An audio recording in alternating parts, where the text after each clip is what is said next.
Ash was the school loser who everyone bullied for being the only student who couldn't summon a dragon. But everything changes when he accidentally tames a rare humanoid dragon, turning him into the strongest dragon rider, and the one every girl in the academy is now dying to ride themselves. It all began on a certain evening when a glowing dragon god stared at a brutally injured Ash and called him foolish for sacrificing himself to make another person's wish come true. After transforming into her human form, the deity decided to take a chance at his potential, so she used magic to give him a new arm, which had some special glowing tattoos on it. Sometime later, Ash woke up on a bed, and the first thing he saw was a baddie in OnlyFans gear promising to give his body a full service. As she explored his body, Bro was baffled, so she introduced herself as Navi, and explained that she had to perform that ritual before entrusting him with her soon-to-be-born self. Apparently, it was all a dream, but when he woke up, he still had the tattoo arm wrapped in bandages. When he arrived at school, everyone around started gossiping about how he was the only one in the academy without a dragon. One of the loudmouths even rage-baited him about it, but before he could clock him, his friend Raymond held him back and asked him to control his temper. During class, the teacher explained that the star brands they all bore marked them as dragon riders, and this links them to their dragon partners called pals. However, Ash's tattoo is different from everyone else's, so he hides it under his sleeve. The teacher reveals that only riders can tame their dragons, with the only exception of Ash. Raymond asked Ash how he was the only one who could ride other people's pals, but Ash had even less of a clue than him. Just then, they spotted a rude classmate named Sylvia, putting some background characters in their place. Ash had no idea who she was, so Raymond revealed that she was the fourth princess of the Lautremont Night Country, adding that people avoided her despite her perfect grades because of her trashy attitude. When they got to the hallway, Raymond asked Ash if he was participating in a race called the Aries Dragonar Festival, but he replied that he couldn't because he didn't have a pal yet. However, Raymond said he didn't need to be scared of the star brand on his arm because it made him look awesome. Just then, the third-year class president, Rebecca, showed up, and all the students around rushed to glaze her like she was Rihanna. Raymond explained that she was an arch-dragonar who commanded a pal called Ku Chilan and was the greatest maestro in the whole academy. She also had the body figure of Angela White, which made all the boys, including Raymond, want a taste of her. When it was time for battle training, the students were lined up with their dragons. The instructor then announced that they'd be using weaponless techniques, which were the basis of all Dragonar battle skills. Ash thanked Raymond for letting him use his dragon, Bridget, and he responded that it was no big deal. The teacher then warned them not to touch a dragon other than theirs in order not to cause an accident, and ordered them to mount their dragons. When the training marches began, Sylvia used her dragon, Lancelot, to fire a barrage of attacks which overwhelmed most of the other riders. Meanwhile, Ash was dominating another rider, but when he tried to land the finishing move, his dragon collided with Sylvia's. As he checked on Bridget, the teacher scolded him for touching a dragon other than his own and warned him not to let it happen again. When Sylvia approached him, he tried to apologize, but she smacked him in the face and yelled at him for horsing around while riding someone else's dragon. She then insulted him, saying that his pal probably died a long time ago, and that's why he's dragonless. And this triggered him so badly that he was about to swing at her, but Raymond held him back. However, he kept asking her to take back her statement, so she claimed that she'd only do so if he managed to outperform her in the upcoming Aries Dragonar Festival. In the end, Ash gleefully accepted her challenge, and this pleased her. At night, Ash somehow hit the resume button on his Sue stream. She said she needed to examine his body to see if he was worthy of her reincarnation. The next day in school, Rebecca took the stage, and there she announced to the school that the winner of the Aries Dragonar race would get a ticket for an all-day date with her. As the crowd cheered loudly, Raymond tried to jump over the barricade to make Ash return his dragon so he could participate. After claiming the crowd, she called the competitor's representative, Sylvia, to the stage to give a speech, and she said a weird quote she learned from Bleach which creeped everyone out. As she walked away from the stage, some students gossiped about how her brother, Julius, was executed for breaking the biggest taboo, and this made Ash worry for her. When the race began, all the dragon pairs rode through the city, but when Ash noticed that some girls were bullying Sylvia, he helped her take them down. After a thrilling race, Ash ended up losing, but he realized that he wasn't bothered by it because he had fun racing with Sylvia. When he heard a noise in the forest, he went to investigate and found a weird device. Just then, a masked weirdo named Milgus appeared and revealed that it was an airship which a country named Zephyros used in the last war. On noticing the gun in his hand, Ash asked if he was an Imperial soldier, but he changed the subject by pointing out that Ash had an immature dragon inside him. When Ash asked how he knew, he said he could see it thanks to the curse he bore. Just then, a perky ninja named Anya arrived and started chasing Ash for talking to her master. When she caught him, she tried to cut his head off, but hesitated for some reason. She backed away from him, but suddenly slipped at the edge of the cliff and Ash saved her, causing him to fall instead. As he fell, he thought he was going to die a virgin,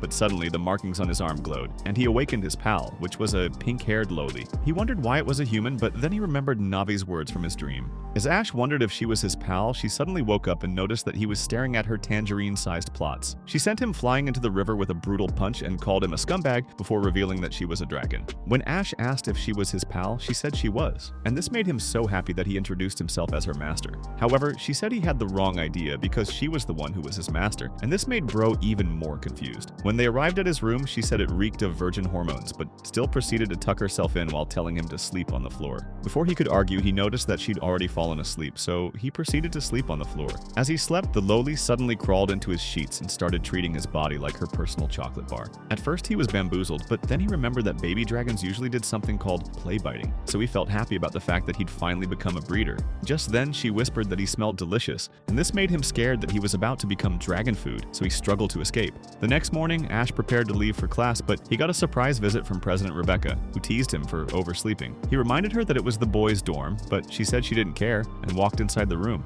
When he asked why she was there, she said she came to check on his pal, and suddenly the lowly woke up in her birthday suit, causing him to freak out. Seeing this, Max immediately accused him of being Diddy's apprentice, and the visible bite marks on Ash's body all but confirmed his suspicions. However, Rebecca said it seemed like they didn't sleep on the same bed, and Ash confirmed that they didn't, but Max still accused him of being a lolicon by bringing up the fact that she was bare. In response, the pesky lowly bragged about how dragons didn't need clothes, but Ash shut her up by covering her entire body with a blanket. Rebecca then handed him some clothes for her and informed him that the Academy had asked a scientist named Angela to investigate the best way to deal with the lowly. When Ash asked who Angela was, Max revealed that she was the foremost authority on dragon research, and Rebecca added that the lowly would continue living with Ash until Angela weighed in. Ash agreed to these conditions, so Rebecca informed him that he could bill the registrar's office for his pal raising expenses before telling him to buy all she needs. Some hours later, everyone in the street stared in admiration as the lowly walked by in her brand new outfit. When her stomach rumbled, Ash teased her, but eventually bought her a crepe to feast on. After one bite, she praised it for being delicious and claimed that the crepes would now be her staple food. However, Ash reminded her that dragons ate meat and claimed that she wouldn't grow if she kept eating only crepes. Just then, she fell on top of him and said her body suddenly started feeling hot. He tried to suggest going to the hospital, but she stopped him and tried to make his body her dessert. Before she could do anything serious, Sylvia interrupted and scolded Ash for role-playing Johnny Sins. Ash tried to deny her accusations, but his pal suddenly sneezed, causing Sylvia's bottom gear to open up in a way that gave him a clear view of her white plot armor.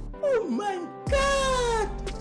Wow! As he stared at the heavenly sight in front of him, Sylvia clocked him with a punch. While he explained everything to her, her maid, Cosette, fed the lowly a drug that would cure her of this sudden libido outburst. Sylvia then explained that the crepe he gave her contained a substance called anthar, which was like alcohol to humans, meaning it was illegal to hand it to a lowly. This made Ash feel bad, so Cosette consoled him by telling him that the princess had been looking for him. When he asked Sylvia why she sought him, her face went red, and she apologized for the rude statement she made about his pal before walking away. As she moved ahead, Ash smiled at her, and this made the lowly so jealous that she started crushing his face, until he noticed that they were being watched. After a visit to the mall, the tiny foodie was stuffing her face with a crepe. She then asked Ash to buy her another crepe, but this only started an argument between them. As they conversed, she realized that she'd forgotten her name, so Ash decided to call her Eco. He explained that it was the name which the first breeder, Rose Maria, named her pal, and suddenly the lowly started glowing simultaneously with his marked hand. When it was over, she revealed that her astral flow had now joined with his own, and claimed that Eco was a lovely name.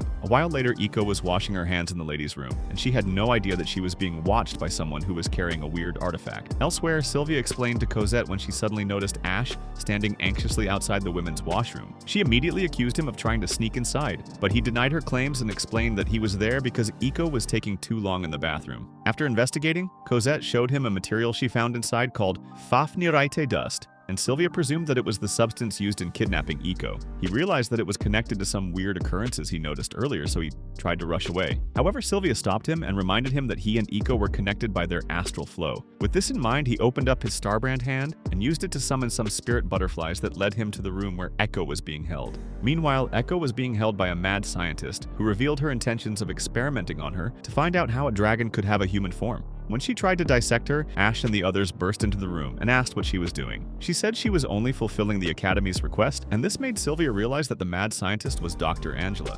Ash asked her to return Eco, but she said she wouldn't, and activated a device which prevented them from summoning their pals. She then attacked the girls with a dark spell, and just when Ash was about to lose consciousness, Eco poured her magic into him, allowing him to shatter Angela's device. With Angela defeated, he freed Eco, but she punched him for accidentally touching her plot. And when they got to school the next morning, Ash and Sylvia got the shock of their lives when they saw Angela in class, and she introduced herself as their new homeroom teacher. Sometime later, Ash was surprised that Rebecca was sitting closely to him on a couch, so she explained that sitting close to one's companion was the best way to get to know them during a date. However, Bro couldn't concentrate on her words because her melons were pressing on his arms. As he freaked out, she made things even harder for him by playing with his lap and trying to smooch him on the cheek.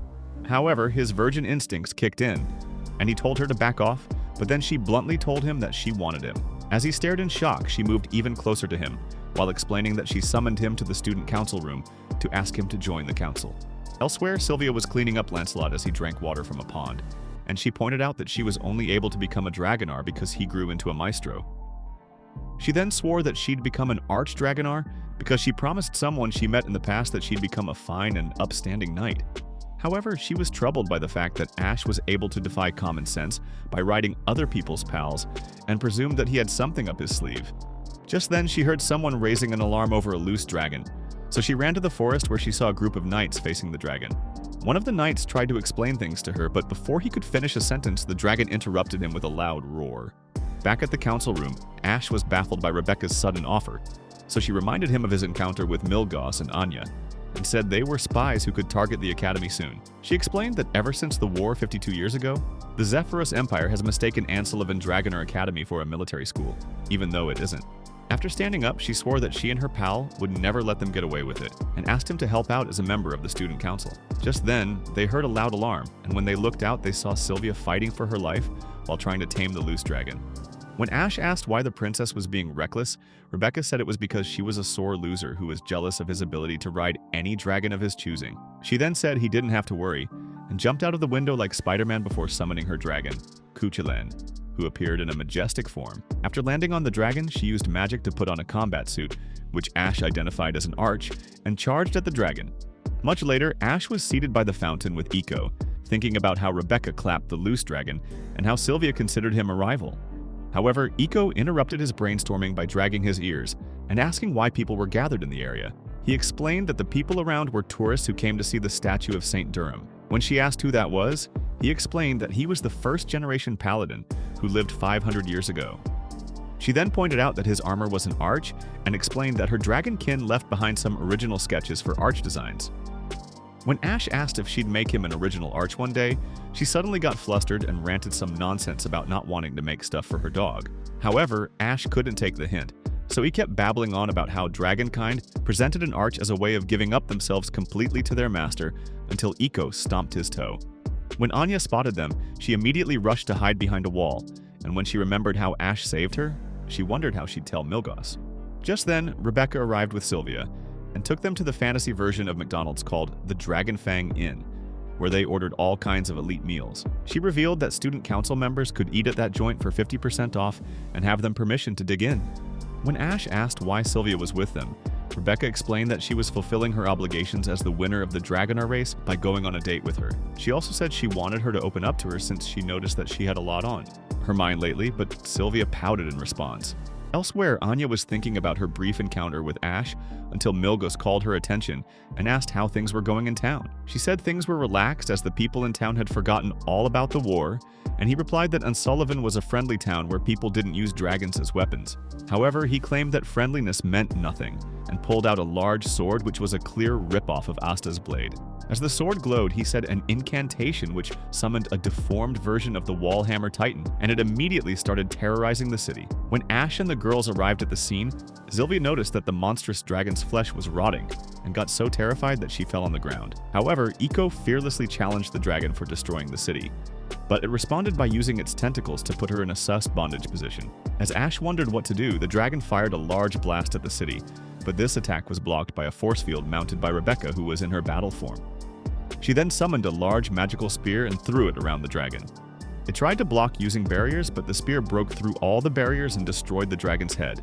However, the monster regenerated and fired a blast at Rebecca, and as she blocked the attack, she instructed Ash to run away with Sylvia. When Ash went to check on Sylvia, he noticed she was frozen in fear, so he trash-talked her and smacked her in the cheek.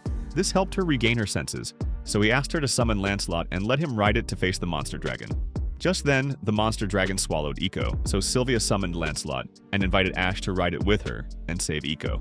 Inside the monster, Eiko was being toyed with by the beast's tentacles, and she saw a vision of Navi, who told her that the dragon they were facing was a zombie type called necromancia. While flooding her with a bunch of arch designs, she asked her to pick the best one for Ash. When Eiko saw how passionately he was fighting for her, she got so emotional that she put together the ultimate Iron Man suit for Ash. Just when the monster was about to end Ash, He awakened this armor, and Iko told him to use it even though it wasn't an original one. Afterwards, he complimented Lancelot and flew to the necromancia. As he rode it, the dragon begged him to put it out of its misery, so he summoned a holy sword and used it to smite it. When he saw Iko falling, he caught her, and they shared a romantic moment midair. Later that evening, Rebecca asked Ash and Sylvia to join the student council, and they both agreed, so she smooched them. Several years ago, Sylvia was crying alone in the forest due to an injury on her leg when a boy showed up and told her to give up since she couldn't see the mother dragon with her injury. However, she said she'd never give up because she was desperate to have a pal, so he decided to carry her and look for the mother dragon together with her. In the present, Sylvia stared outside the window while reminiscing about these events, and she wondered what the boy was up to in their present time. Meanwhile, Ash fell over while trying to clean his wardrobe, and he found a toy dragon which looked oddly familiar to him. Later at school, the students were gathered at the assembly hall, and Rebecca welcomed 3 new members to the student council of Insullivan Dragoner Academy. When she called the first new member, Sylvia, to the stage, the princess introduced herself as the public morals officer and promised to do her best. Next, she announced that the #1 delinquent of the academy, Ash, was in charge of general affairs and called him to the stage. Ash gave the exact kind of wimpy speech you'd expect from a sad virgin, and there was no response until Raymond said some cheerful words that got everyone clapping. Finally, Rebecca introduced Iko as Ash's pal and the school's new mascot. As she walked to the stage in her Temu Cinderella cosplay, all the boys in the crowd started drooling, and even Ash couldn't stop his face from turning into a tomato. What? Bro, what are you talking about, man? When Rebecca asked her to greet the crowd, Iko did a goofy roar that made everyone laugh at her. Some hours later, Iko ranted about how she was set up by Cosette to become the school's laughing stock, but Ash said Cosette was only being thoughtful. He added that the Proper weren't making fun of her, and only reacted that way because they thought she was interesting. When she asked if it was a good thing, he said it was because it meant that everyone in school wanted to be her friend. This cheered her up, and she claimed that she'd happily make the students her servants while jumping around. When she looked at one of the posters, she saw that it was an advert for the Silver Knight fan club, so she asked who the Silver Knight was. Ash revealed that he was a hero from a popular novel named The Heavenly Dragoner, and added that he got his name because he resembled the Arch-Dragonar who saved the town from a necromancia. She then pointed out that it was basically a fan club for Ash, so he blushed and admitted that it was. Elsewhere, some cowboys were being chased by a dragon ship, and they ran into a female warrior who they identified as the Iron Blood Valkyrie. When she charged at them, they blasted her with their machine gun. She dodged their shots easily and reduced the entire squad to pizza slices. Meanwhile, Ash and Iko arrived at the study hall, where Raymond started patting her on the head before she knocked the living daylights out of him. Just then, some female students walked into the room, and one of them introduced herself as the president of the Silver Knight fan club named Jessica. The girl beside her introduced herself as the vice president of the group named Lynette, and they announced that they were seeking information on the Silver Knight that they worship. When Jessica asked if anyone saw the knight slaying the necromancia, Sylvia told her to take her group out of their class. She tried to mock her with princess jokes, but Sylvia said she wasn't acting as a princess, but rather warning her as the student council's public morals officer. However, Lynette informed Jessica that her statement was a violation of one of their nerdy codes, so she retracted the statement. When Ash asked why she was so by the book, Raymond explained that she came from a long and distinguished line of nobility. Lynette then informed Jessica that the princess was there during the Silver Knight battle. She asked her if she knew his secret identity, but Sylvia denied. Ash asked Jessica to leave their class, but she claimed that a commoner had no right to speak to her. Just then, Rebecca showed up and revealed that she had business to handle with the student council members. In response, Jessica demanded that the student council disclose its information on the necromancia incident, but Rebecca whispered something to her that made her so flustered that she ran away. Sometime later, Rebecca revealed to the rest of the student council squad that Jessica wasn't a noble, adding that Jessica's family have served her family for generations. Because of this, Rebecca threatens to expose her whenever she starts making trouble. When Sylvia asked why she was disguising in the first place, Rebecca explained that Jessica was a good person who became delusional because of her admiration for nobles. However, she claimed that Jessica could become a noble if she finds the Silver Knight and gets a load of his seed after getting married to him. Hearing this, Sylvia freaked out, and even Iko asked what they were talking about. Ash said it was rated R, so she used her dragon powers to find out and freaked out as well. Rebecca then warned Ash to keep his secret because Jessica was a tenacious girl, and he agreed to do so. She then switched to the main topic by informing them that the first princess, Veronica, would be paying a visit to their town, and this made Sylvia so terrified that she hid under the table.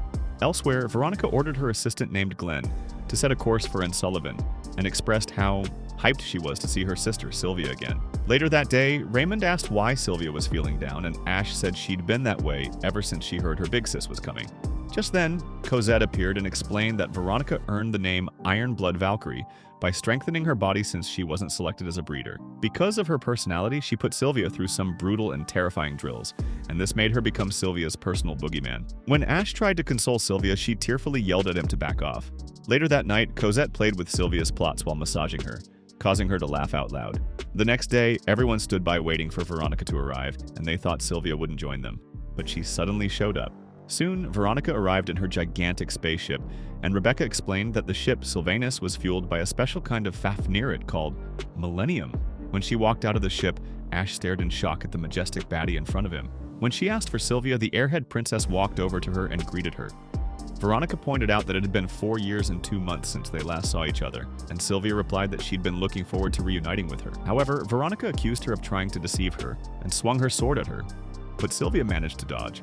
Sylvia then smiled and said there was no deceiving her, before taking off her wig to reveal that she was actually Cosette. When Veronica asked where the real Sylvia was, the fourth princess said she was there while running into the scene to prevent her bestie from getting clapped. After she greeted her, Veronica asked why her legs were shaking, but before she could answer, Big Sis started trash-talking her, calling her a disgrace to their house. She then pointed her sword at her and claimed that it was time for her punishment, before ripping open the front portion of her uniform. As Sylvia covered herself in shame, Veronica mocked her, saying the only thing about her that grew were her plots, and telling her to quit being a Dragonar since she was weak. However, Ash intervened by asking her why she was humiliating her own family, but Glenn blocked his path so that he wouldn't approach her further. Veronica stopped Glenn from ripping the numbskull apart by pointing out that he was only a student, but when Eco yelled at her, she shut her up with a devious side-eye. When she realized that he was Ash Blake, she asked Glenn to restrain him, so Glenn picked him up from the ground while Veronica matched forward. Elsewhere, Anya was writing some documents while thinking about how the Tantalos clan were in the midst of a horrible ethnic conflict until Milgus put a stop to it. This allowed them to live freely, and it was why Anya decided to dedicate herself to him.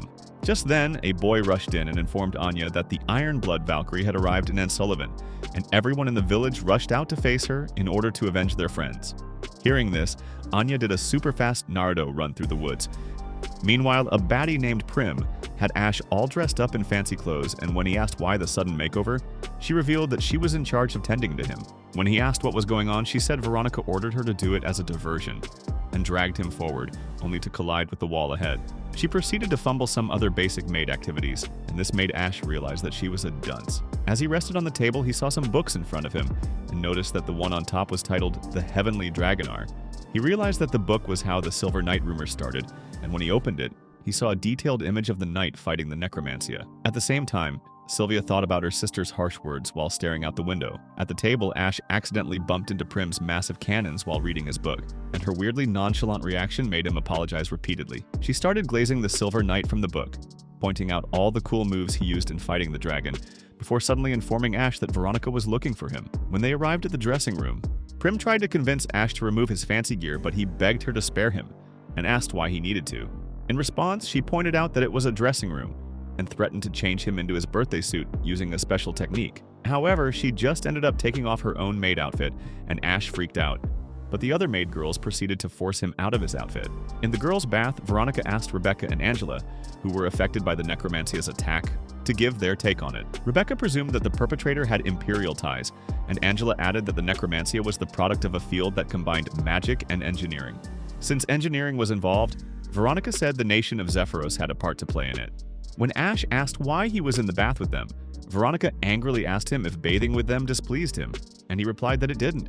While swimming in the bath, Eco suddenly went underwater, and this didn't bother Ash until Prim revealed that she applied Anthar-scented bath salts to the water. Hearing this, Ash immediately dragged her out of the water and saw that she was already stoned. As Veronica watched them, she said she couldn't believe that they were the two heroes who slayed the necromancia. And when Sylvia walked in with Cosette, Ash immediately started tweaking. When Cosette spotted Prim, she greeted her as a big sister, and this shocked Ash. Some minutes later, Veronica told Sylvia that she came bearing a marriage proposal and explained that the future of their royal line had been uncertain since Julius died. She then pointed out that Sylvia was ripe enough to be a mother, and said she couldn't fill that role even though she was the first princess, because she only cared about the military. When Veronica trash-talked her sister some more, Ash said she had no idea what Sylvia was capable of, so she asked Sylvia to prove herself in a match the next day. When the match began, Rebecca quickly gained the upper hand, and it didn't take long before she sent Sylvia flying out of her dragon. She woke up several hours later in her room and started whining about how big of a failure she was, while Ash tried to console her. Just then, Rebecca arrived with Glenn, who informed Sylvia that Veronica commanded her to visit St. Valeria the next day to offer prayers of repentance due to her weakness. When she asked him if he'd be willing to take her as a wife, he said he'd do it if Veronica ordered. So Ash called him a puppet with no will or his own. After he left, Rebecca informed Ash that the student council were meeting the next day and told Sylvia to surpass her sister before she could rejoin the group. The following day, Rebecca informed Ash and Max that there was an assassin trying to attack Veronica named Avdoja. Some hours later, Ash met up with the others at a part of town that was mysteriously destroyed. Elsewhere, Sylvia said her prayers at St. Valeria and surprisingly ran into Jessica, who started mocking her until some bandits led by Avdoja showed up. When everyone saw the smoke coming from St. Valeria, Ash got worried, but Glenn suggested to Veronica that they head back to their ship. As they walked away, Ash reminded them that the princess was still in the burning church. But Veronica said he didn't need to bother because she was making her ship their new strategic headquarters. Soon, they all gathered on the ship like the Justice League at the Watchtower, where they got on a magical Skype call from Avdoja. When Veronica asked why she took over the church, she confirmed that she was still after her head and showed her that Jessica was all tied up wearing nothing but plot armor.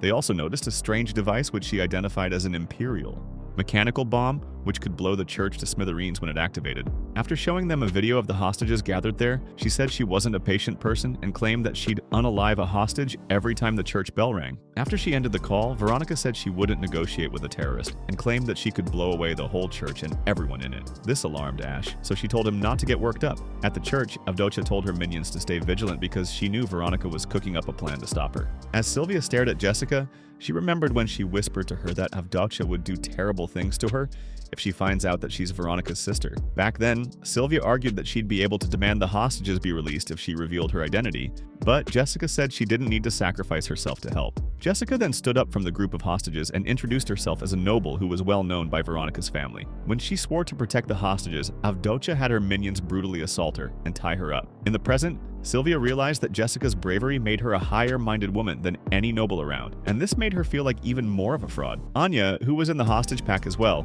considered telling Avdoja that she was a fellow member of the Tantalos clan, but she decided to wait and see the outcome. When she noticed that a rugrat close to her was about to cry and blow her cover, she made goofy faces that made him smile again and wondered how she got into that mess. On the ship, Ash lost his cool when he found out that Veronica was planning a firefight, so Rebecca asked him to calm down and told Veronica that she had a plan. When she whispered the plan to Veronica, the princess found it interesting. Some minutes later, Avdoja's minions called her attention to the front yard where Ash was walking by with his hands up.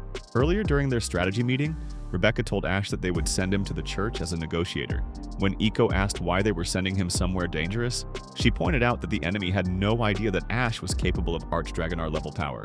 According to her plan, Ash would buy them time inside the church, while the Archdragonars would use the underground passage to break the church's foundation from below. When she asked Ash what he thought about it, he said it sounds great, and whispered some instructions to Iko on how to make his next arch. She immediately yelled that it was impossible, but Ash said he was confident that she could pull it off. In the present, Ash told the enemy that he was sent there to negotiate, so the minions escorted him to meet Avdoja. When he arrived at her spot, she immediately started insulting him, but he ignored her yappings and informed her that the Sylvanus ship had its largest gun aimed at the church. Hearing this, the hostages started freaking out, so Avdoja told them to shut up. She tried to gaslight Ash, but he told her to stop resisting pointlessly if she didn't want to die for nothing. When Ash realized that his negotiation attempt was failing, he secretly begged Iko to work faster with his new arch design, and she replied that she was already on it. In the astral dimension, Iko was having a hard time cooking up a design, so Navi suggested making an original arch. When she asked why she needed to, Navi said it was strange that Ash could ride any dragon, and claimed that he should be riding Iko in her true form. In the church, the rugrat tried to drink from Anya's milk fountain, and when she stopped him, he cried loudly, alerting everyone in the room. Seeing this, Avdoja decided to make Anya and the boy her first sacrifice, and Ash tried to stop her, but her guards held him down. As Avdoja's minions approached them, Sylvia blocked their path and asked them to wait. When Avdoja asked who she was, she introduced herself as the fourth princess and ordered her to release the hostages at once. Hearing this, Max wondered what she was doing, but Veronica smiled and called her a fool. Realizing that she was Veronica's sister, Avdoja started threatening her, but Sylvia said she couldn't just stand by and watch her people get slaughtered. She added that she wanted to die a knight's death, and this got Avdoja so excited that she destroyed her uniform with a slash, causing Sylvia to cover herself in shame once again. As she trolled her, Sylvia started started to remember all the unpleasant experiences she'd had lately, especially the demeaning remarks of her sister. When she remembered the boy from her past, she proudly stood back up and claimed that she was reborn as a new version of herself. She then declared that she'd become a paladin, and Rebecca said she was spot on before arriving at the scene with the other arch-dragonars. When the enemy squad attacked, Rebecca and Glenn sent them flying, and Avdocha's dragon tried to attack Ash, but he stopped it with his new arch armor. After taking down the dragon, he summoned a special ice gun, which froze the bomb as well as Avdocha. Later that evening, Jessica pounced on Ash and glazed him for being the Silver Knight while trying to force him to raid her dungeon. With Rebecca's help, he escaped the weirdo and went into the church where he said some compliments to Sylvia and gave her a piggyback ride. That night, Jessica snuck into Ash's room and tried to get a taste of him until Eco sent her flying out of the room. The next day, Rebecca told Ash that Jessica had joined the student council, and they went into the student council room where Veronica revealed that the church attack was all a ruse to make Sylvia stronger. In a strange dark dimension, Eco was running for her life while dressed in fresh air, but eventually fell down and was grabbed by some dark tentacles. As the tentacles played with her body, she tearfully called out to Ash to save her, and the entity behind the attack said it was time to finish things while calling her the daughter of Avalon. However, it was all a dream, but when she woke up, her body felt weird, so she rushed to take a shower. At daybreak, Ash asked her why she was up so early, and she tried to explain something about her bed, but couldn't muster up the words. When he asked her to let him see it, she blocked his path, claiming it was embarrassing. However, he promised he'd accept her no matter what, so she let him take a look, and he noticed that she wet the bed. When he pointed it out, her face became as red as a lobster, and she yelled at him for judging her before taking him out with a Texas smash. Some hours later, a bar lady told Anya that 3 employees of theirs quit, and ranted about the fact that all 3 of the quitters were getting married soon. When Anya called to her attention, she said she was hired without having to do any interview. So Anya thanked her and promised to do her best in the kitchen, and dressed her up in fancy maid clothes while informing her that she'd be a waitress. At school, Ash told Raymond that Eco was taking the day off, and pointed out that he'd need to have more normal interactions with her in order to mend the rift between their species. During the assembly, 2 students named Jupito and Alice were called on stage to join the rest of the attendees lined up. When the teacher announced that the final attendee was a student named Luca, who was currently absent, everyone in the crowd started bad-mouthing him. Ash was confused by this, so Raymond explained that she hadn't been in class for 3 months and revealed that she was the student council secretary. When Ash pointed out that he'd never met her, Raymond disclosed that she was so talented that she became the youngest person to be chosen as a Dragonar, even beating Rebecca's record. The teacher then announced that a student would be joining the camp on special invitation, which was a new category they asked that year for students not selected. Afterwards, he called Rebecca to the stage to announce the chosen student, and she revealed that the person was none other than Ash. Hearing this, everyone celebrated him like he'd just scored the winning goal at a World Cup final. But Anya, who watched from the window, was anxious. A while later, he asked Rebecca why he was selected, and she replied that it was because he attained Eco, who was a unique pal. She also stated that it was because he proved himself to be the honored one by defeating the necromancia and drove out Avdocha. In addition, she revealed that she created a new category for selection for him to attend the camp, because she knew he'd never make it through the regular process. This act of kindness surprised him, but she made things weird by pointing out that she wanted to develop his talent personally, while Jessica and Sylvia listened from the door. Just then, Max rushed into the room and informed her that there was an emergency. Meanwhile, the students were gathered outside a building which was burning on the inside. When the student council team entered the room, they saw a lowly girl unconscious in a coffin, so Jessica started freaking out. However, the girl suddenly awakened and revealed that the smoke coming from her room was from an incense before apologizing for the trouble. Rebecca said it was no problem and warned her not to use too much at once, so she promised to be careful while cuddling with Rebecca. When Jessica asked about the coffin, the girl said it wasn't a coffin but rather an Ecbladian bed, which was a versatile bed one could use at a funeral. However, Jessica yelled that it was a coffin, and this made the lowly hide behind Rebecca, so the president begged Jessica not to be too hard on her since she was sensitive. She then introduced the girl as Luca, a fairy of the forest known as an Ecbladian, adding that her people had a knack for herbal medicine, as their potions had globally high value. The Ecbladians were also a warrior clan with many Dragonars among them, and Luca was proof of this, as she was a skilled warrior who surpassed Rebecca's record. When Rebecca asked Luca about her pal, Gawain, she said things weren't swell because Gawain, for some reason, wouldn't let her ride him. As they walked through the yard, Ash brought up the fact that it had been 3 months since Gawain last let Luca ride him. Sylvia said they couldn't do much since they didn't know why, so Rebecca explained that the problem was an interruption of the astral flow that connected Luca and Gawain. She added that Gawain's life would be in danger if the problem went on for much longer. Some hours later, Eco was gleefully lying on the bed, but when she remembered the nightmare she had, she immediately ripped her sheets apart. Elsewhere, Ash walked to a spot in the yard, and he thought about how dragons drew their life force from humans through the astral flow. As he watched his arm glow, he realized that the interruption of that flow for 3 months was a serious problem. Meanwhile, Anya was taking a bath. She decided to find their weakness, but when she remembered Ash, she suddenly got flustered and fell on the ground. After getting dressed, she went to meet her boss, who informed her that she was going for the school training camp. When Ash returned to his room, Echo informed him that she had a dream about a villain who looked scary, and she felt like she'd met him a bunch of times in the past. Later that night, Ash noticed that she was scared, so he came to her bed to comfort her, only to be kicked away like a soccer ball. During class the next day, Ash was having fun with Raymond when he spotted Luca walking in the yard. When Luca approached Gawain, he chased her away, and this made Ash worry for her. He later expressed his concern to Rebecca, so she suggested that he rides Gawain in order to communicate with him. Some hours later, he went to Luca's room and told her to follow him to Gawain's dragon pen. When they arrived there, he asked her to talk to Gawain one more time, but when she tried, he chased her away again. After she left, Eco gave Ash a new arch, and when he approached Gawain, it suddenly started attacking him.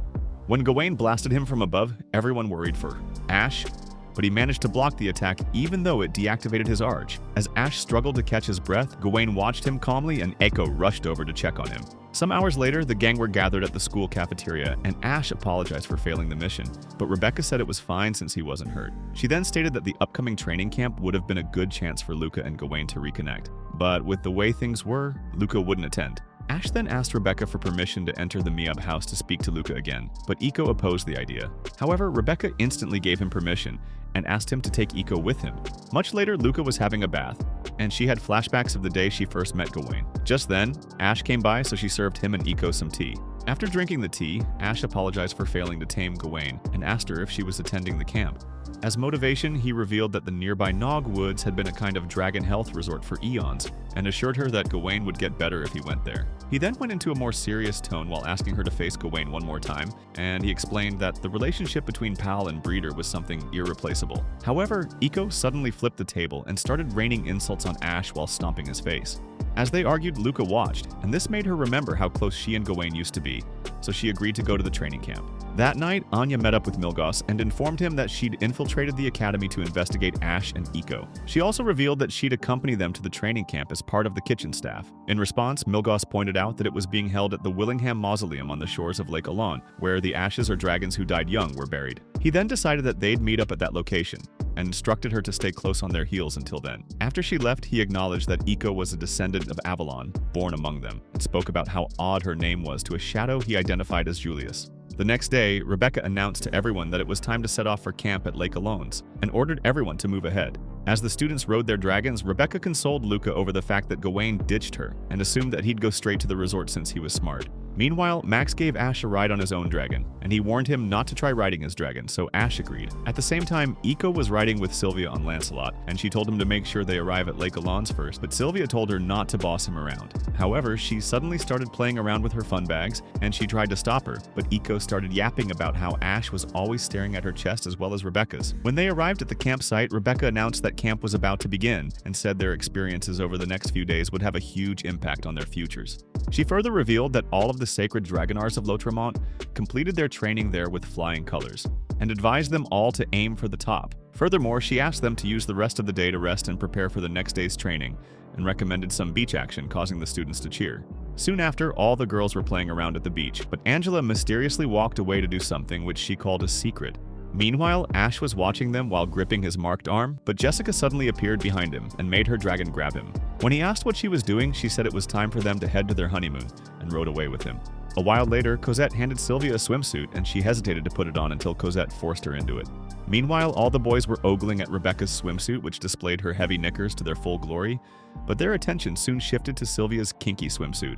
When Sylvia complained about it, Cosette comforted her by saying Ash would love it, but then they spotted Jessica riding away with him on the river. Just then, Eco arrived with Lancelot and told Sylvia that she was borrowing her pal to try and stop Jessica from stealing her man.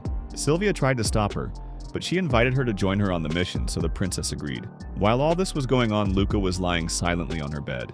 That night, Ash came out of the bathroom after a gooning session and spotted Luca walking alone in the yard, so he rushed after her. He soon arrived at a spot in the forest where he saw Luca telling Gawain about all the love they shared together and begging him to return to how things were. However, when she tried to touch him, He roared loudly, causing her to fall in despair. Just then, Ash appeared behind her and scolded Gawain for acting like a dingbat, before declaring that he'd force the feelings out of him. When Gawain attacked, he managed to dodge, but realized that he'd be toast if he takes even a single hit without his armor. He then ran into the forest, and Gawain followed him up to a point where the dragon slipped and fell on the ground. Ash seized the opportunity to climb on his back, but Gawain activated a spell which hurt him so badly that he fell on the floor.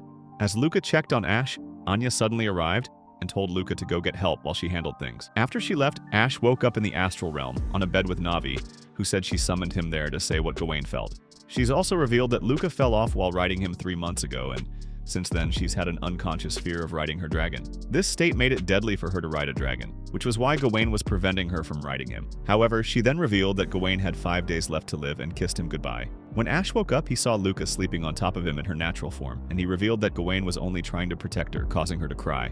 He then informed her that Gawain had only 5 days left to live and gave her a pep talk which convinced her to see him again. Elsewhere, Angela entered a secret room where she met Milgos and realized that he was actually Julius before Anya knocked her out. He then informed Anya that he'd unleashed the necromancia before walking away. At the same time, everyone was playing around at Ash's hospital room when Luca showed up to inform them that something happened to Gawain. Some hours later, the students were gathered around a bonfire, and Rebecca congratulated everyone for making it through the training camp before telling everyone to enjoy the party. Meanwhile, Ash, Sylvia, Iko, and Luca ran as fast as they could through the forest, and Sylvia noticed that Ash was struggling with pain, but he claimed that he was okay.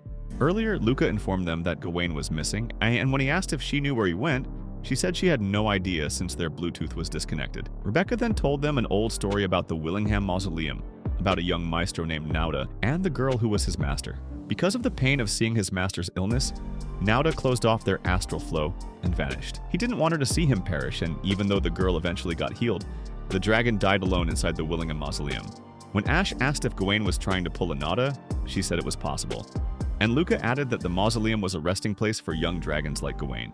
Rebecca then decided to call off the celebration and organize a search party, but Ash pointed out that everyone was looking forward to the party after their hard work. In light of this, she suggested making it just the student council members, but Ash said it wouldn't work either because everyone would get anxious if all the council members suddenly vanished. As she wondered what next to do, he assured her that he'd handle things. In the present, Ash rode on top of Lancelot along with the others, and he was determined to find Gawain no matter what. Meanwhile, Milgos, who was watching him, activated a spell to summon a necromancia. Soon they arrived at a set of mountains where they believed Gawain was hiding. Just then they heard a loud bang, and noticed that the sky was darkening. Iko recognized the eerie feeling, but before she could share her deductions, a door opened up in front of them, which was housing some deadly creatures. Back at Camp the students noticed that the sky had gone on dark mode and realized that some terrifying monsters had surrounded the area. In the forest, a tentacle monster started posting around with Sylvia's plots, but Lancelot saved his master by blasting it away. When they noticed that a necromancia had appeared at their camp, Ash started panicking, so Sylvia told him to trust the camp director, and it was time for them to move ahead. At the camp, Rebecca was in her battle suit, and she mobilized the students and their dragons, before ordering them to blast the monsters. As Ash's team rode inside the dungeon, he asked Iko to bring out his arch, claiming he couldn't help anyone as he was. However, she refused, and reminded him that a fake suit of arch would put too much strain on someone as injured as he was. He then asked her if she could make something lighter and patted her on the head, while saying he was sure she could cook up a more awesome suit than Spider-Man's. They soon arrived at a sacred room where Milgos greeted them, and Sylvia immediately started raining threats on him for all the crimes he committed. He laughed in response, and when she asked what was funny, he claimed that she made a pact with a dragon in the Orphan's rite to make up for the fact that she was utterly weak. As she stared in shock, he said she'd grown while calling her Sylvie. And in that moment, she remembered the day her brother was executed for slaying a dragon. Milgos then referred to Iko as the Imperial Princess of Avalon while talking about her, and revealed that the necromancia there was a powerful one who once lived as a maestro. As the dragon rose from the ashes, Milgos disclosed that it was Nauda from the popular fairy tale, the sacred dragon of Willingham. In the dragon realm, Iko asked Nevi to aid her in making the arch, and she agreed on the condition that she'd one day present Ash with a fine original arch. After a bit of internal struggle, Iko finally agreed. So Navi manipulated the arch designs like they were Xbox pads, until she noticed that Ash was in trouble. Meanwhile, the female students at the camp were being teased in ungodly ways by the tentacle monsters, but Jessica's dragon saved her. Following that, Rebecca destroyed the monsters in her path with a powerful attack. Back at the dungeon, the girls were fighting for their lives against the tentacle monster, but Iko soon regained consciousness and equipped Ash with a powerful arch. He then engaged in combat with Milgos and managed to destroy his monsters before the masked maniac punched him so hard that his suit vanished. However, Ash managed to petrify his arm, and when Sylvia revealed that she'd defeated Nada, he broke off the arm and ran away. Afterwards, Luca suddenly grabbed Ash down a cliff with her and thanked him for helping her before feeding some mana to Gane. At the camp, the students were about to get clapped, but Luca showed up riding Gane and activated her Bankai, which destroyed all the enemies around. Elsewhere, Milgos told his boss about the loss, and he decided that he'd destroy everyone for his goal to succeed. The next day, the gang were partying together when a girl named Orletta suddenly arrived with a letter from the king, which instructed Sylvia to come over with Ash and Eiko. Sometime later, Sylvia was riding on Lancelot with Ash and Eiko, and she explained to them that the event they were going for, the Continental Congress, was held every 5 years among leaders of the nation. She added that the most critical conference determined the future of the entire Arcstrata continent. Ash asked why he and Eiko were summoned to this important event, but before Sylvia could answer, Eiko asked what the city they were going to, Fontaine, was like. In response, Ash informed her that it was the capital of the Lotremont Night Country, and it was so big that Ansullivan looked like a village in comparison to it. When they spotted Fontaine ahead, Ash and Eiko marveled at the beautiful sight in front of them, and Sylvia introduced it to them as the nation's capital. At the castle, an entire army of maids lined up to greet Sylvia, led by Cosette and a four-eyed maid named Frida, who informed her that the paladin was awaiting her. Sylvia tried to suggest showing her guests around, but Frida blocked her path and said she needed to meet the paladin immediately. With no other choice, she asked Ash and Eiko to ask Frida for anything that needed, and moved ahead with Cosette to meet the paladin. As Frida moved along with them, Ash noticed that the castle was heavily guarded by dragon riders. So Frida explained that they were taking every possible step to ensure the safety of the visiting leaders. She also pointed out that they had little time to entertain people like them, and this annoyed Eiko, but Ash stopped her from attacking the maid. When she mentioned that Veronica's maid was around to take their requests, Ash was shocked. But then she opened a door which showed Prim struggling to clean up. She eventually spilled some water on them by accident and apologized. Some minutes later, their clothes were hung out to dry, and as a replacement, the girls, including Eiko, wore fresh maid clothes. When Ash asked why she had so many maid uniforms, Prim explained that she carried a bunch of spares with her because she was a klutz who always screwed up. Frida then asked her to take care of them and finish cleaning the house. However, when she tried to walk away nonchalantly, Prim accidentally used a mop stick to expose her bare dump truck, and she got so embarrassed that her face turned purple. As Eiko covered Ash's eyes, Prim tried to apologize, but she somehow screwed up again and knocked herself out. Immediately, Sylvia entered the throne room. The king jumped like Spider Monkey in an attempt to cuddle her, but she took the deadbeat down with 2 punches. While on the ground, the creepy king started glazing her for punching just as hard as her late mother Elizabeth used to. So the king reminded her that she was the 4th princess and a Dragonar. He added that he wasn't the one who recommended her, but rather Veronica. When she asked why he brought Ash and Eiko there during that busy time, he went into airhead mode again, while saying that he just needed someone to kill time with. Elsewhere, Ash successfully cleaned a room, and Prim thanked him for his help. When he noticed how charmed Eiko was by the city, he suggested exploring it with her, and Prim offered to lead the way for them.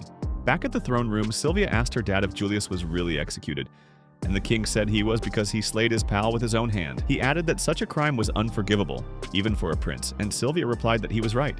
However, as Sylvia walked out of the room, she realized that he was a terrible liar. Meanwhile, Eiko was having the time of her life in the city with Ash and Prim, and they soon arrived at a statue which Prim described as the first paladin who created the kingdom. After visiting several fun spots in the city, Prim was exhausted, so Ash and Eiko went to get some crepes without her. There, they noticed a couple acting all lovey-dovey with each other, so Eiko decided to follow in their footsteps by holding hands. Just then, a giant ship arrived in the city, and Prim revealed that it belonged to the representative of the Zephyros Empire. When they returned to the castle, Ash put on some fancy clothes, and he was speechless when he saw the elite dress that Sylvia was wearing. He complimented her look, but this only ticked Eiko off. When they met the king, he thanked them for handling the necromancia and the event at the campsite before informing him that he was a Dragonar from that day forward. As he knighted him, Sylvia realized that Ash would be capable of marrying nobility if he leveled up to become an Arch-Dragonar, and this got her flustered. During dinner, King Oswald invited them for a masquerade party the next day, and threatened to skin Ash alive if he ever laid a finger on Sylvia. Elsewhere, Anya spotted Milgos putting on a prosthetic arm, and this stunned her, so Milgos's boss, Klaus, mocked her before introducing himself. He then told her Milgos's tragic backstory and showed her a large magic device called Yggdrasil, which would force Eiko to awaken before instructing her to capture Eiko. The next morning, Sylvia met up with Veronica, who informed her that someone removed the ashes of Julius Paul, Mordred, from its resting place. Sylvia then revealed that Milgos was actually Julius, and the necromancia they first fought was Mordred. Hearing this, Veronica told her not to let anyone else know about it, as it could stain the name of the royal family. Meanwhile, Milgos and Klaus stared at their machine and plotted how they were going to seize the throne. Some hours later, Cosette removed her maid uniform and joined Sylvia in the bath. When Sylvia asked why she was having a bath at that hour, she explained that ladies were expected to show exemplary cleanliness at the masked ball. She then revealed that she brought her personal lotion just for the occasion and claimed that she'd use it to massage Sylvia's melons. Elsewhere, Prim recommended some fancy outfits to Iko, but she didn't like any of them. When she informed her that she needed a gown that would allow her to eat as much as she wanted, Prim said she had just the right gown for her. Meanwhile, Ash was still lying on the bed, but Princess Sylvia suddenly showed up and asked to come in. As they sat beside each other, they tried to avoid making eye contact, and Ash wondered what the princess was doing there. He decided to break the ice by reminding her that she had a fitting at the moment, but she said her gown was being altered because her milk factories had gotten bigger. When he asked if something was bothering her, she smiled and asked if he'd hear her out. At the same time, Iko tried out a city girl outfit but didn't like it, and she also rejected the Chun-Li cosplay that Prim recommended afterwards. When Prim put her in a bunny girl outfit, she declined instantly. When the next outfit turned out to be a Walmart Wonder Woman, she asked if Prim was messing with her. After trying out some more dresses, Prim finally gave up, and Iko bragged about her elite standards. When Prim asked if she hated Sylvia, Eiko said didn't, but the fact that she was getting awfully friendly with Ash made her feel a bunch of things mixed up inside. Prim laughed and said she had it rough because she was a dragon, while Ash was a human who said would someday fall in love with and get married to a human girl. Hearing this, Iko's mind spiraled into the abyss, and she got so frustrated that she ran away. Back in Ash's room, Sylvia informed him that Milgos was Prince Julius, adding that her father couldn't bring himself to go through with the execution. She then mentioned her father's behavior during her conversation with him, the stolen ashes, Milgos's words when they last saw him, and the first necromancia as obvious clues which she missed somehow. While sobbing, she admitted that she'd be happy if her brother was truly alive, but she wondered what she'd do next. Ash brought up the fact that his dad left after his sister was born and said they were forbidden to talk about him after that. One day, he asked his mom why his dad left, and she didn't answer at the moment, but promised to tell him when he was older, which made him stop obsessing over it. After narrating the story, he told Sylvia that instead of worrying about it, she should ask the guy herself, and she admitted that he was right. Just then, a bolt of lightning struck nearby, and this made Sylvia so scared that she pounced on top of him and started shivering. He tried to get her off, but ended up falling on top of her in the infamous missionary position. When he saw her in this vulnerable state, he tried to get a grip by reminding himself that she was a corny princess who was having big brother issues. However, she said something to him that motivated him to go in for a kiss, but they were interrupted by a knock on the door. When Cosette came in, she informed Sylvia that the adjustments to her gown were finished, but then she noticed that Sylvia and Ash were acting oddly distant. After they left, Ash lay back on his bed, and he wondered what was keeping Iko so long. At the same time, Iko ran through the garden with the words of Prim haunting her, but she eventually tripped and started crying on the floor. When Ash went to check on her, he couldn't find her in her room, and Cosette showed up to ask what he was looking for. Meanwhile, Iko arrived at a strange spot where she saw Anya with some armed minions, and after hiding, she saw Prim rushing in to look for her, so she yelled at her to get away. When Ash informed Cosette that Iko and Prim were missing, she asked him to attend the ball as planned and assured him that she and the other maids would find them. During the ball, Ash was worrying about Iko when Sylvia arrived and assured him that Cosette would find them. When he spotted Milgos and Klaus walking by, he tried to confront them, but they claimed to be different people while walking away. Ash tried to chase them, but Sylvia stopped him and informed him that Klaus was the representative of the Zephyros Empire at the Continental Congress. At the same time, Anya was taking a shower, but she started to feel guilty for shooting Iko and taking her hostage. In the ballroom, Sylvia and Ash were relaxing after their dance when Klaus showed up to ask the princess for a dance. She graciously agreed, but stated that she'd prefer dancing with Milgos instead. In the yard, Cosette found some bloodstains on the floor, and the other maids found Prim lying unconscious. During their dance, Sylvia asked Milgos all the questions in her mind, but he replied that it wasn't proper to talk during a dance. Afterwards, Sylvia and Ash met up with Prim, who told them what she told Iko, so Sylvia angrily lectured her that Iko was just as human as they were. When they revealed that she'd been abducted by a Tantalos girl, Ash wanted to rush to Milgos, but Sylvia stopped him and deduced that Iko was being held in Klaus's ship. Meanwhile, they began experimenting on Iko on the ship, while the head scientist explained that she'd take her true form soon, thanks to the Millennium being fed to her. When they fired a massive beam at her, their system suddenly spiraled out of control, and Iko came out in a glowing golden form. As Ash and Sylvia rode towards the ship, his starbrand suddenly lost control, and they saw a huge glowing orb which Iko was inside of. When Ash asked Sylvia to take him to the orb, she issued the command to Lancelot, but he resisted for some reason. She asked Lancelot why he wasn't responding to her, so Ash explained that the dragon was aware that something was inside there. After landing, they spotted several maestro dragons flying towards the orb and wondered what was about to happen.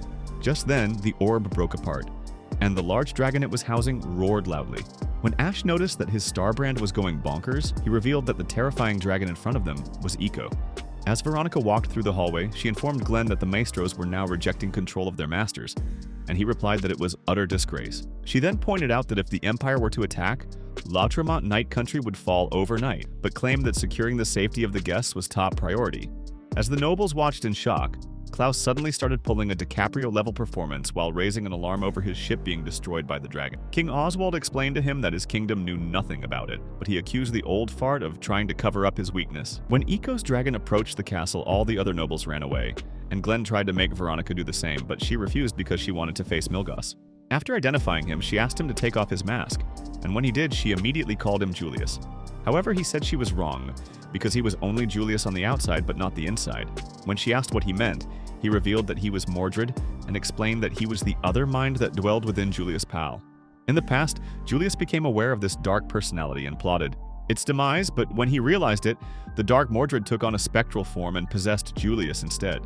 He then asked why dragons formed bonds with humans, and Glenn replied there it was to receive the astral flow that came when dragons and humans are connected. Dark Mordred said he was right, but pointed out that humans could become livestock that dragons could prey on. Hearing this, Veronica realized that this was the reason Julius committed the taboo of dragon slaying, but Glenn suddenly lost his cool and charged at Milgos. However, Milgos smacked him into the wall like a cockroach and walked towards Eco while expressing how long he'd waited for that moment. While in front of her, he called her a descendant of the wise Dragon King Avalon, and declared that he'd now take over her body to fulfill his return. Just then, a dark aura disappeared from Milgos' body, and when Veronica tried to fight it, it overwhelmed her, and she found herself getting toyed with by tentacles. When she woke up, she saw Milgos holding her, but before she could beat him up, he revealed that he was now Julius. He then informed her that Mordred's soul had possessed Eco, and Glenn came by to call him a big idiot. Outside, Ash and Sylvia watched in terror as Eco's dragon transformed into a more monstrous form. In the astral realm, Mordred tried to convince Navi to let him clap her cheek so he can be reborn as a true king, but she refused because she supported Ash. Meanwhile, Veronica and the boys met up with Sylvia and Ash, and Julius informed Ash that he was the only one who could save Eco by separating her mind from the dragon's body. While driving a ship, he explained to Ash that Mordred couldn't be completely reborn so long as Navi resisted him, and this was their chance to get Eco back. When Ash asked how he knew, he explained that he and Mordred gained each other's knowledge. Ash asked how he was able to get Veronica to give up her ship, so he revealed that he threatened to expose her for being a sister-obsessed freak. When the dragons started attacking their ship, Navi made all the dragons hold it down with a chain, and this allowed Ash to hop on its back. In her mind, Eco was trapped in a cage, and she saw Navi, who transferred her information about Mordred before showing her that her man was in a deadly situation. This made Eco cry as she wondered why he was risking his life for her, so Navi asked her to think about what she was to him. When she asked what she could do, Navi instructed her to create a true arch for Ash based on her feelings because a ripoff wouldn't stand a chance against Mordred. Meanwhile, Ash was knocked off the dragon but was saved by Luca, who came with the entire student council squad like the Avengers. They all cleared a path for Ash using their dragon abilities, and he was about to hop on the dragon again, but it fired a blast directly at him. Just then, he was transported to the astral world, where Eco held his hand while making an original arch for him. Back in the real world, Ash blocked the dragon's blast using his unfinished original arch and thanked Eco for her help. He then summoned a powerful sword and used it to destroy the dragon's body, freeing Eco in the process. While floating in midair, Eco and Ash hugged each other passionately. Sometime later, everyone met Ash on his hospital bed and told him about how everything was resolved at the castle before walking away. After they left, Ash told Eco that he was her knight, but she claimed that she wanted the relationship to be something more, causing Ash to kiss her. Since Ash doesn't stick to one dragon, we can assume he'd be the same for girls as well. So who's he cheating on Eco with first? Sylvia? Veronica? Or maybe he'd go wild and ride his teacher Angela? Let us know your thoughts in the comments. That's all for today's video. If you like anime recaps like this, check out this video here.